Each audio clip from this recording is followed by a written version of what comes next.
Welcome to Sweet Life Beat Life. We hope this video helps.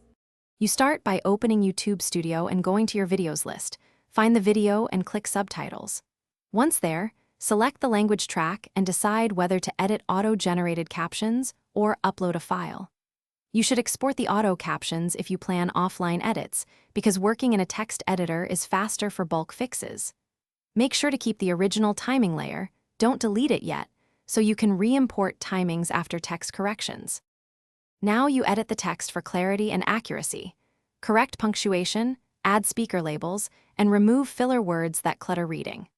Once done with text, adjust timing so each caption is readable, aim for 1 to 7 seconds per line, and avoid more than 2 lines on screen.